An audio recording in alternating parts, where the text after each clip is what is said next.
देखिए, कुछ लोग लगातार भ्रम फैलाने का काम करते हैं।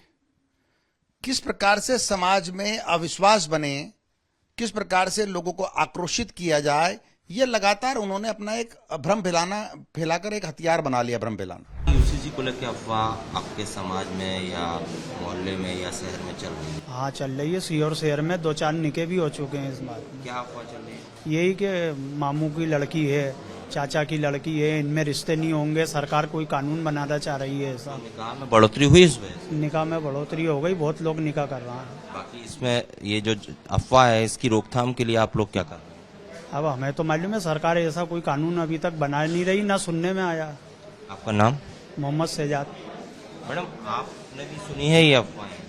हमने भी सुनी है, हो रही है, मगर अभी तक कोई रोकथाम तो ऐसी हो नहीं रही है। खैर, अब आगे कानून की मर्जी, अब जो भी कुछ है होगा। जानने में कुछ लोगों ने रजिस्ट्रेशन या मैरिज इस समय जल्दबाजी में कराई क्या? हाँ, कराई ना, बहुत से लोगों ने कराई। भानपुर में भी हुआ है ऐसा। हाँ, देवर के लड़की से भी हो रही है, मामू के लड़की से भी हो रही है, ऐसा कुछ नहीं है। कानून आने से पहले ही कर लेना चाहिए। ये करने चाह रहा है ताकि बाद में कोई दिक्कत ना आए।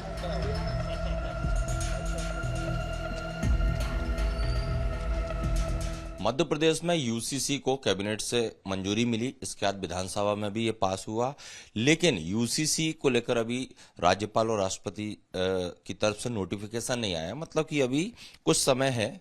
और इस बीच यूसीसी कानून बने उससे पहले एक अफवाह की वजह से मुस्लिम समाज के लोग खासकर काफी तेजी से कजियात में जाकर निकाह कर रहे हैं। उन्हें एक डर है, जिस डर की वजह से वो शायद ऐसा कर रहे हैं। वक्फ बोर्ड चेयरमैन सनवर पटेल जी हमारे साथ हैं, उनसे हम बात करते हैं। सर, क्या एक अफवाह है या डर है? किस वजह से जो कजियात में लोग जा रहे थे, 10 से 20 शादी एक दिन में होती थी, निकाह होते थे, उसकी संख्या बढ़ के 200 से 300 हो गई, इसकी वजह क्या है? देखिए, कुछ लोग लगातार भ्रम फैलाने का काम करते हैं।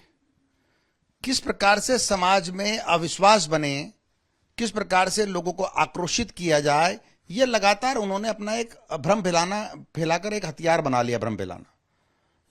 और साजिश करके लोगों तक ये बात पहुंचाने की कोशिश कर रहे हैं कि अगर कानून लागू हो गया तो आपने जो शादी करना है नजदीकी लोगों में, वो नहीं हो पाएगी। अब जब हम मध्य प्रदेश की बात करते हैं तो 2011 के अनुसार लगभग 32,78,000 मुस्लिम भाई यहां निवासरत थे। अब वो लगभग 50 लाख के आसपास होंगे। तो लगभग 1,50,000 रिश्तेदारियां ऐसी है जो नजदीकी रिश्तेदारियों में सगाई हो गई, रोका हो गया या मंगनी हो गई, लेकिन विवाह अभी नहीं हुआ है। विवाह 1 साल बाद या 6 माह बाद है। तो ऐसे लोगों में भ्रम फैला दिया गया है कि अगर लागू हो गया यूसीसी तो आपका विवाह नहीं हो पाएगा। तो उस कारण से डर के मारे वो जल्दी लागू होने के पहले अपना विवाह करना चाहते हैं, इसलिए निकाह करने के लिए कजात पहुंच रहे हैं।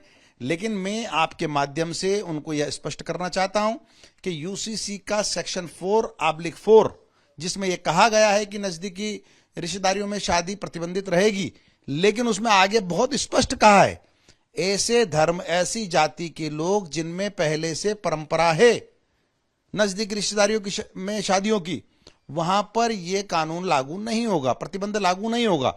आगे और स्पष्ट किया है कि अर्थात मुस्लिम धर्म में जो परंपरा है या रूढ़ी है या प्रथा है कि नजदीकी रिश्तेदारियों में विवाह होते हैं, तो ऐसे परिवारों को इस कानून से छूट रहेगी। आगे भी इस प्रकार की शादियां होती रहेगी, इस पर कोई वैधानिक रुकावट नहीं है, स्पष्ट लिखा है। लेकिन कुछ लोग उस सेक्शन 4/4 को आधा पढ़ते हैं और पूरा समझाने की कोशिश करते हैं। मेरा आपके माध्यम से सब लोगों से, पूरे समाज से सबसे अपील है कि आप इस कानून के 4/4 को पूरा पढ़ेंगे, स्थिति स्पष्ट हो जाएगी। बिल्कुल घबराने की जरूरत नहीं है, डरने की जरूरत नहीं। जो तिथि आपकी तय है उसी तिथि पर आप विवाह कीजिए, निकाह कीजिए, शादी कीजिए, कोई रोक नहीं लगने वाली। लेकिन जो आंकड़ा है वो आपके नॉलेज में आया, कितना हो गया है इस अफवाह की वजह से या डर की वजह से? जहां 20-30 आवेदन आते थे, 200 आवेदन आने लगे, 300 आवेदन आने लगे। अब हमने अपील भी की है, अन्य माध्यमों से भी अपील की है, तो इस पर लोग समझने भी लगे हैं। और मैं आपके माध्यम से भी अपील करता हूं, निश्चित रूप से भ्रम की बात है, तो समाज समझदार है, भ्रम में नहीं आएगा। अच्छा, और आप जो कुछ लोगों की बात करें तो ये साजिश कर कौन रहा है कि लोगों को में डर पैदा करने की? अभी जो लोग आंदोलन कर रहे हैं, हमारे यहाँ एक विधायक जी ने आंदोलन खड़ा कर रखा है कि हम इसका विरोध करते हैं। आप कीजिए, आपको संवैधानिक अधिकार है, विरोध करने में मना नहीं है। एक और हमारे यहाँ पर कोई नेता है MIM के, वो रोज कहीं पैदल यात्रा निकालेंगे, कहीं धरना देंगे, कहीं आंदोलन। कांग्रेस और AIM ये लोग बिल निश्चित रूप से। तो अब ये अगर करते हैं तो इनको करने का संवैधानिक अधिकार है, लेकिन जो कानून में बात नहीं लिखी गई है वैसा झूठ नहीं फैलाना चाहिए, मेरा ये आग्रह है। ठीक है। सनवा पटेल जी, इन्होंने साफ तौर पर एक कहना चाहिए अपील की है कि लोग बहकावे में या अफवाह में ना आए। 4/4 का इन्होंने हवाला दिया है UCC में, जिसके तहत नजदीकी रिश्तेदारी में शादी की जा सकती है, लेकिन कुछ लोग, ऐसा सनवा पटेल जी का कहना है, कि माहौल खराब करना या अफवाह के जरिए डर पैदा करना या इस तरह की तुष्टिकरण की राजनीति करने की कोशिश कर रहे हैं। कैमरामैन संजय अंकिल के साथ Satyaved Singh, Republic Media Network, Bhopal.